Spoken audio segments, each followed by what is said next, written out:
오늘은 요한계시록 10번째 시간입니다. 오늘은 조금 복습을 하고자 합니다. 9번째 시간까지 했던 것들에 대해서 한번 정리를 하고 계속해 나갈 필요가 있다는 생각이 들었습니다. 이 요한계시록은 예배 시간에 읽는 하나의 예배의 틀을 가지고 있다고 우리가 나누었었습니다. 처음 부분이 인사말과 교동문으로 되어 있죠. 예배의 시작을 알리는 교독문을 통해서 예배를 시작하고요. 그 다음에 7교회에 보내는 편지가 있고 환상의 내용이 나오고, 그 다음에 다시 교독을 하고 축도로 예배를 마치도록 되어 있는 그런 형식을 갖추고 있습니다. 우리가 일반적으로 7교회에 보낸 편지의 내용들은 자주 읽는 편이고 설교도 자주 하는 편이고 우리가 읽으면 쉽게 어느 정도는 이해할 수 있는 영역이죠. 그래서 지금 우리 요한계시록 이 강해에는 환상에 해당되는 부분들에 대해서 집중적으로 우리가 공부를 하고 있습니다. 이 환상이 일반적으로 우리가 이 환상 부분을 읽으면 상당히 어렵게 느끼고 이해하기가 힘들다고 느끼고 있습니다. 그런데 이 환상의 내용은 아주 단순한 내용입니다. 그 전체적인 스토리를 보자면요. 그런데 그 전체적인 스토리가 세분화되면서 상당히 우리로 하여금 혼동을 줄 만한 내용들이 복잡하게 얽혀 있죠. 그런데 이걸 우리가 한번 쭉 전체적인 틀을 잡고 나면 또한 쉽게 이해할 수 있는 부분들이 있습니다. 먼저요, 이 환상의 내용을 한번 우리가 정리해 볼까요? 먼저 하늘 보좌와 두루마리가 있고요.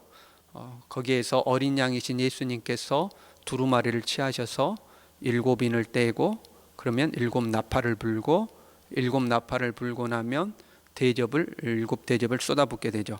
그리고 나서 하나님의 진노의 심판에 의해서 바벨론이 멸망하게 되고 그 바벨론 배후에 있었던 짐승과 그 군대도 멸망당하고 사탄은 결박을 당하게 됩니다. 그 이후에 천년 왕국이 이루어지는데 천년 왕국이 끝날 무렵에 사탄이 잠깐 풀려 나와서 최후의 발악을 하는 최후 전쟁을 하게 되고 그 최후 전쟁이 끝나고 새 하늘과 새 땅이 이루어지고 새 예루살렘이 이루어진다 하는 내용이 이 환상의 전체적인 줄거리입니다. 다시 한번 해볼까요? 우리가 처음 시간들에 이 부분들을 복습했었는데 한번 다시 정리해 볼까요? 하늘 보좌와 두루마리가 있고 어린 양이신 예수님께서 이 두루마리를 취하셔서 7인을 떼시고 그러면 7나팔을 불고 7대접을 쏟아 부어서 이 세상 나라인 바벨론이 멸망하게 되고 바벨론 배후에 있었던 짐승과 그의 군대도 패배하게 되고 사탄은 사로잡혀서 사탄이 사로잡혀 결박당하고요. 그래서 천년 왕국이 이루어지게 되고 천년 왕국이 끝날 쯤에 사탄이 잠깐 풀려 나와서 최후 발악을 하는 최후 전쟁을 하다가 패하게 되고 새 하늘과 새 땅이 이루어지고 새 예루살렘이 이루어진다는 것이 이 요한계시록 환상의 전체적인 스토리입니다. 먼저 하늘 보좌의 모습을 보면요, 하나님의 형상이 보석과 같은 하나님의 형상을 이 땅에 존재하는 그 무엇으로 표현할 수가 없잖아요. 그래서 하나님의 모습이 아주 빛나고 찬란한 보석의 모습으로 그려지고요. 그 하나님의 보좌를 둘러서 24보좌의 24장로들이 흰 옷을 입고 면류관을 쓰고 있고요. 그 다음에 보좌 앞에 7등불, 하나님의 7영이 있고 4생물이 있는 하나님의 천상의 모습이 그려지고 있죠. 그리고 그 보좌에 앉으신 하나님의 오른손에 두루마리가 있는데 하늘과 땅 아래 그 어떤 존재도 이 두루마리를 취할 수 없는 거죠. 그런데 일찍 죽임을 당하신 어린 양이신 예수님께서 드디어 하나님의 오른손에서 두루마리를 취하여 그 두루마리를 이제 펼쳐보게 되는 거죠. 그 예수님께서 두루마리를 취하실 때에 4생물과 24장로들과 그리고 수많은 천사들과 더 나아가서 하늘 위에나 땅 위에나 땅 아래와 바다 위에와 그 가운데 있는 모든 생물이 찬양하는 모습으로 이 환상의 도입 부분이 끝을 맺게 되죠. 그리고 나서는 이제 인을 떼고 나팔을 불고 대접을 쏟아붓게 되죠. 이 인과 나팔과 대접은 하나의 연속된 사건입니다. 실제적으로는 대접을 쏟아부을 때 이 땅에 하나님의 심판이 시행되는 거죠. 인은 인을 떼면 두루마리의 내용이 공개되는 것이고, 나팔을 분다는 것은 그 두루마리의 내용이 시행될 것을 알리는 소식이고요. 그리고 대접을 쏟아부어야 실제로 하나님의 심판이 이 땅에 이루어지게 되는 하나의 연속된 행동임을 우리는 기억할 필요가 있습니다. 그리고 이제 드디어 인을 떼죠.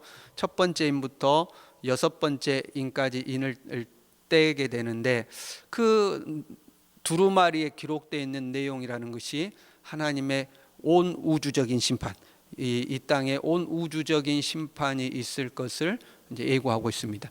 그리고 이 여섯 번째 인과 일곱 번째 인을 떼면 이제 나팔을 불게 되는 거죠. 이 중간에 삽입된 장면이 들어가 있죠. 이 우주적인 심판이 이루어질 때에 하나님을 믿는 성도들은 어떻게 될 것인가에 대한 예고죠. 그래서 14만 4천 명과 셀 수 없는 큰 무리가 등장하죠. 구원받은 하나님의 백성들이죠. 그리고 이 14만 4천과 셀 수 없는 큰 무리에 대해서 24장로 중에 한 사람이 요한에게 설명하는 장면이 이 중간에 삽입되어 있습니다. 그리고 이제 일곱 번째 인을 떼게 되면 드디어 나팔을 불게 되죠. 첫 번째 나팔부터 일곱 번째 나팔까지 이 나팔을 불게 됩니다. 나팔은 하나님의 심판이 시행될 것을 예고하는 신호이죠. 그런데 이 나팔을 불 때마다 하나님의 심판이 이루어지는 것 같은 내용들이 기록되어 있죠. 이 부분이 이제 우리를 좀 혼란스럽게 하는 거죠. 그런데 이 나팔을 부는 것은 하나님의 심판이 시행되는 것을 예고하는 신호다라는 것을 반드시 명심할 필요가 있습니다. 이 나팔도 마찬가지로 여섯 번째 나팔을 불고 나면 일곱 번째 나팔 사이에 삽입된 장면이 존재하고 있습니다. 그 삽입된 장면은 요한과 작은 책과 성전 측량하는 부분과 두 증인에 대한 내용이 삽입되어 있습니다. 이 요한과 작은 책은 그 요한이 지금 전하는 이 계시록의 말씀이 요한이 하나님께로부터 받은 예언의 말씀임을 증명하고 있고요. 그리고 그 말씀을 먹어버림으로써 요한은 말씀을 증명해야 되는 사명을 가지고 있음을 보여주고 있습니다. 그리고 이 요한의 사명은 두 증인에게까지 와서, 이 두 증인은 교회를 의미하고 있죠. 오늘날 교회 또한 환난의 때에 하나님의 복음을 증거하는 사명을 가지고 있음을 보여주는 말씀입니다. 그러니까 요한과 두 증인, 성전 측량에 대한 내용들은 하나님의 심판의 때에 교회는 무엇을 해야 하는가 하는 것에 대한 설명임을 알 수가 있습니다. 그리고 이제 일곱 번째 나팔을 불게 되죠. 일곱 번째 나팔을 불면 드디어 이제 대접을 쏟아붓게 되는 겁니다. 그리고 그 대접을 쏟아부을 때에 일어나는 하나님의 심판, 이 땅에 행해지는 하나님의 심판이 있는데, 이 하나님의 심판을 대접을 쏟아부을 때에 집중해서 설명하고 있지 않고, 이 대접을 쏟아부어서 나타나는 하나님의 심판을 나팔을 부는 장면으로 분산시켜서 요한계시록은 우리에게 보여주고 있습니다. 그러니까 나팔을 불 때 나타나는 이 땅의 현상들은 실제적으로는 대접을 쏟아부을 때 나타나는 현상임을 우리가 기억할 필요가 있죠. 그리고 이제 드디어 이제 일곱 번째 나팔을 불어서 이제 대접을 쏟아부어야 되는데, 이 대접을 쏟아붓기 전에 이제 하나님의 심판이 드디어 이 땅 가운데 행해지는 그 결정적인 순간 앞에 대전환의 장면이 또한 들어가 있습니다. 왜 예수님이 부활하고 승천하셔서 하늘 보좌에서 두루마리를 취하시고 인을 떼고 나팔 불어 대접을 쏟아붓는 이 인류에 대한 하나님의 심판이 이루어져야 하는지, 그리고 그 심판 가운데 왜 교회는 핍박을 받는지, 이 영적 싸움의 끝은 어떻게 될 것인지에 대한 설명이 사실 전반 부분에는 없었습니다. 그래서 이 삽입되는 부분이 이러한 것들을 설명해 주고 있는 거죠. 왜 하나님의 심판이 이루어지는지, 영적 전쟁은 어떻게 이루어졌는지, 이 싸움의 끝은 어떻게 될 것인지에 대한 설명들을 이 삽입된 부분이 설명하고 있습니다. 인과 나팔과 대접이 예수님이 부활하시고 승천하신 이후에 이루어지는 사건들이라면, 이 삽입된 장면은 예수님의 부활 승천 훨씬 이전인 구약의 교회부터, 구약 시대에서부터 예수님이 이 땅에 태어나시게 되고 그것을 방해하는 어둠의 세력들이 존재하고 하는 어떤 더 먼 미래에서부터 이 영적인 관점에서 이 땅에 일어나는 일들에 대한 그 배후에 있는 어떤 영적 싸움의 관점에서 설명하는 내용이 그 안에 이 장면이 전환되어서 새롭게 기록되어 있는 겁니다. 그리고 그 장면이 전환된 내용을 보면 먼저는 여자와 용에 대한 내용이 나오죠. 여자와 용은 그 구약의 교회에서부터 예수 그리스도께서 이 땅에 오시기 위하여 마치 교회는 해산하는 여인처럼 몸부림치면서 그 교회에 몸부림치는 과정 가운데서 예수님이 이 세상에 오시게 되는데, 인류가 타락한 이후에 하나님은 인류를 구원하고자 하는 계획을 세우셨죠. 그 계획에 의해서 예수님이 이 땅에 오시게 되는데 그것을 방해하는 용, 즉 사탄이죠. 옛뱀이라고 불리우는, 아담과 하와를 미혹해서 타락시켰던 그 옛뱀이었던 용이, 사단이 그 예수님의 탄생을 해방하는 그런 모습이죠. 그러나 사단은 실패하게 되고 예수님은 하늘로 올라가게 되고, 그 하늘로 올라가서 싸움을 싸우려고 했던 이 사단이 전쟁에서 패하고 지상으로 쫓겨나게 되어서 이 지상에 있는 교회들을 핍박하는, 그것이 이제 여자와 용에 대한 이야기죠. 그리고 이 사단이 지상에 있는 교회들을 핍박하는데 자기의 졸개인 짐승이죠. 짐승이라고 표현하고 있어요. 짐승을 내세워서 이 세상을 미혹하고 교회를 핍박하게 되죠. 그래서 이 세상을 미혹하고 핍박하는 영적 존재로서의 첫 번째 짐승이 있고요. 또 두 번째 짐승이 등장하는데, 이 두 번째 짐승은 거짓 선지자이죠. 예수님을 흉내내고 마치 엘리야와 같은 능력을 행하지만 이 세상 배후에 있는 짐승을 섬기도록 미혹하는 그러한 존재가 이 거짓 선지자죠. 이 새롭게 이 장면이 전환된 내용이죠. 여자와 용, 그다음에 두 짐승에 대한 이야기가 펼쳐지고 있죠. 이 두 짐승 중에 우리가 이제 9번째 시간까지 이 두 짐승에 대한 이야기를 했거든요. 두 짐승 중에 그 두 번째 거짓 선지자로 등장하는 이 존재가 모든 사람들에게 오른손이나 이마에 표를 받게 한다. 이 표를 받지 않는 자들은 매매하지 못하도록 한다 하는 내용들이 이제 기록되어 있죠. 소위 우리가 알고 있는 666에 대한 내용들입니다. 이 666은 사실 논란이 많죠. 역사적으로도 논란이 많고 우리 시대에도 논란이 많습니다. 이 666이 도대체 무엇일까? 이 666이라는 것이 처음에 우리 시대에 등장할 때는 컴퓨터가 666일 것이다 라고 이제 이야기를 했었어요.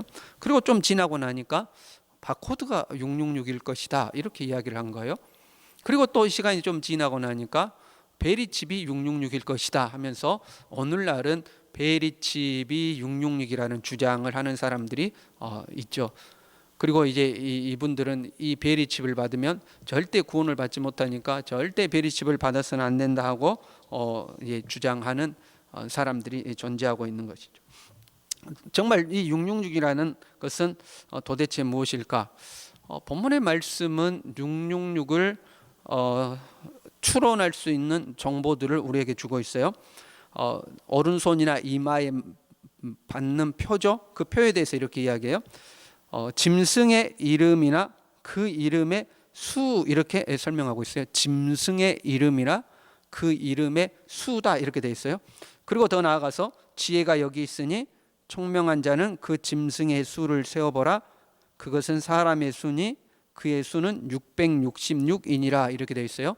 그것은 사람의 수다, 이렇게 되어 있어요. 첫 번째는 짐승의 이름이나 그 수다 해놓고, 두 번째는 그것은 사람의 수다, 이렇게 되어 있죠.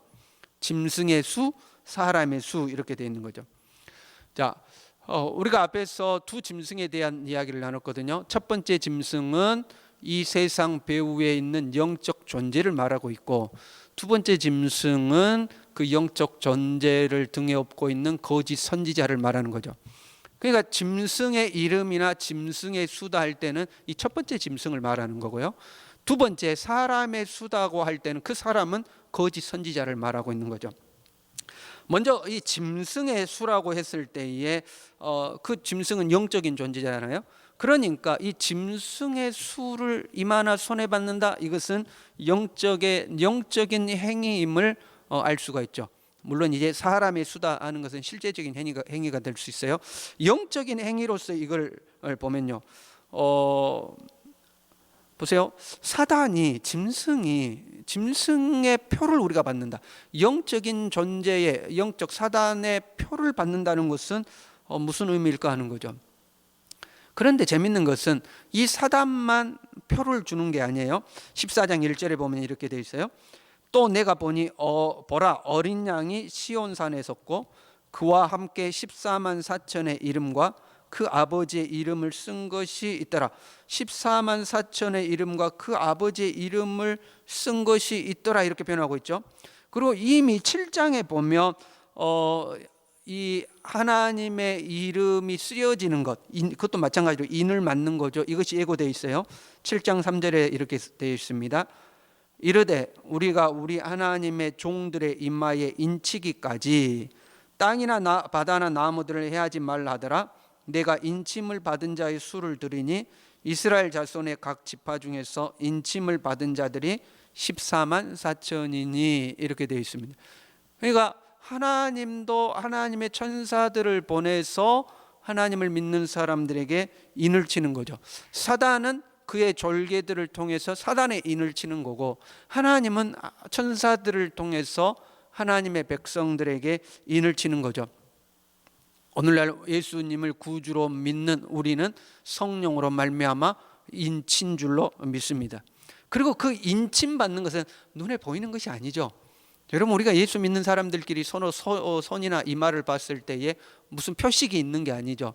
그것은 하나의 영적인 행위죠. 영적인 행위로서 예수 믿는 사람들은 성령의 인이 있는 거고, 사단을 따르는 자는 사단의 인이 있는 거죠.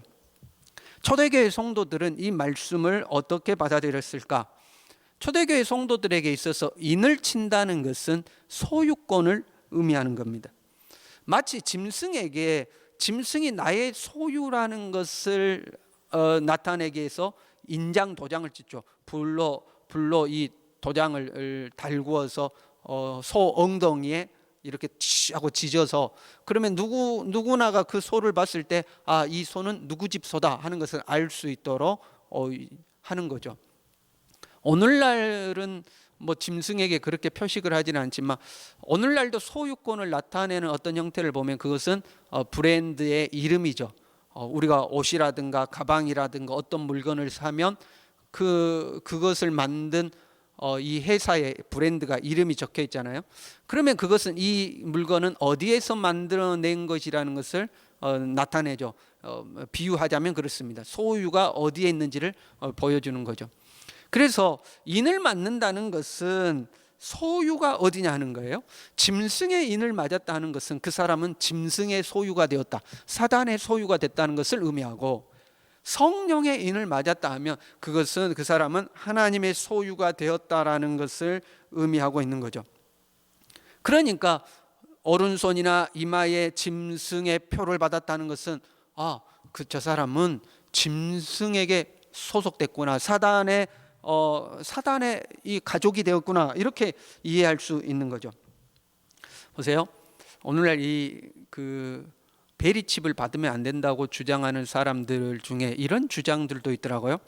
베리칩을 받으면 이 베리칩이 사람의 뇌를 조종해 가지고 사람이 결국에는 내 의지를 잃어버리게 되고 그 베리칩이 조종하는 대로 되어서 예수님을 믿지 않게 된다, 이렇게 주장하는 사람들이 있어요. 그래서 베리칩을 받으면 내 의지와 상관없이 예수님을 안 믿게 되고 구원을 못 받게 된다, 이런 거죠.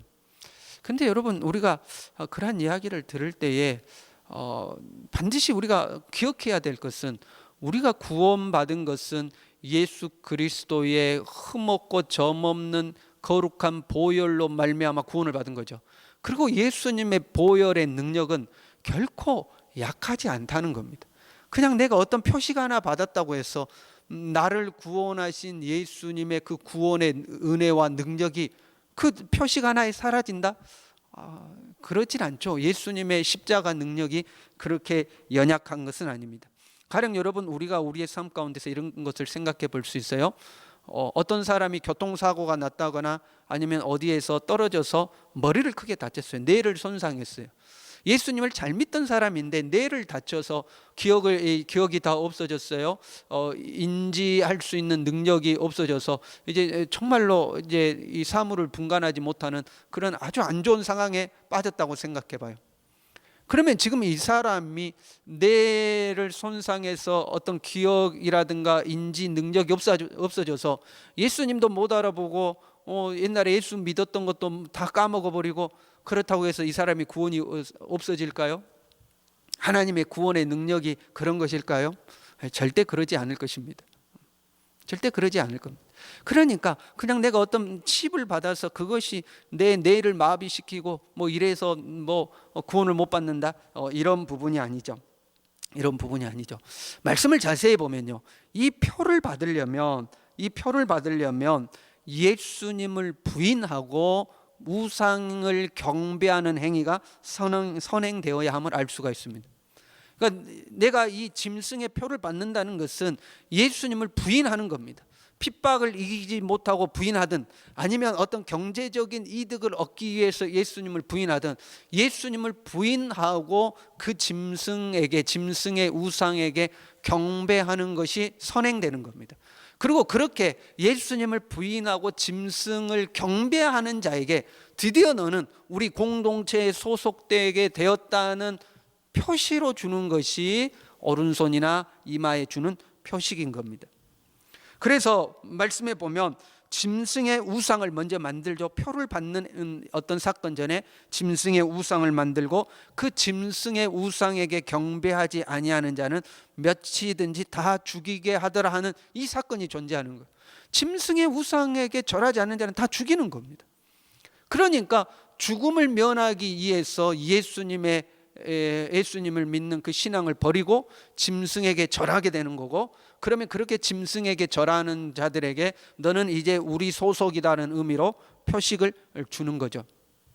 단순히 내 신앙과 상관없이 어떤 표를 받았다, 어떤 문양을 받았다 그래서 내가 예수님을 믿는 게 무효화되는 것이 아니라, 그 표를 받기 위하여서 예수님을 부인하고 짐승의 우상을 경배하는 행위가 선행되는 것을 알 수가 있습니다. 그리고 이것은 어떻게 보면 영적인 행위이지만 동시에 앞에 나오는 짐승은 영적 존재고 뒤에 나오는 짐승은 거짓 선지자, 곧 사람이죠. 이 거짓 선지자에 의해서 행해지는 실제적인 어떤 사건이 될 것입니다. 사람의 수니까 사람의 행위에 해당되는 거죠. 예수님처럼 행동하고 엘리야처럼 능력을 행하는 존재, 그러나 그가 사람들을 미혹해서 하나님을 떠나도록 만들고 세상을 따르고 세상을 숭배하도록 만드는 존재, 이런 존재가 등장하는 거죠. 그때 많은 사람들이 미혹을 당할 것입니다. 여러분 한번 생각해 보세요. 어떤 사람이 우리 시대에 등장했어요. 그런데 하늘에서 불을 내리고 예수님과 같은 능력, 엘리야와 같은 능력을 행해요. 그러면 사람들이 다 위대하게 우러러보겠죠. 그런데 그 사람이 그렇게 이야기하는 거죠. 성경에 기록된 거, 여러분이 알고 있는 하나님이 아니다. 그건 잘못된 거다. 내가 아주 신령해서 영적인 세계를 넘나드는데 하나님은 그런 분이 아니다 하면서 우리가 믿는 신앙을 부인하는 거죠. 그리고 자기가 신령한 존재라고 말하면서 새로운 사실들을 말하고 이런 것을 섬겨야 된다고 했을 때에 많은 사람들이 그 사람의 능력과 신비한 어떤 권능에 미혹되어서 그 사람을 추종하기 시작하겠죠. 그렇게 형성되는 세력들이 존재할 수도 있는 것. 이건 하나의 가상입니다. 가상이지만 이런 거짓 선지자에 의해서 신앙을 포기하고 그의 가르침을 따르게 되고요. 그리고 그의 가르침을 따른다는 의미로 어떤 표식을 받게 되는 거죠. 그게 뭐 다양한 형태가 될 수도 있겠지만 어찌 되었든 간에 우리 기독교 신앙을 버리고 그를 따른다라는 의미의 어떤 소속된 표식을 받게 되는 겁니다. 이러한 사람들은 사회적으로나 경제적으로 정상적인 활동이 가능하지만 이것을 거부하는 사람은 핍박을 받게 되는 거죠.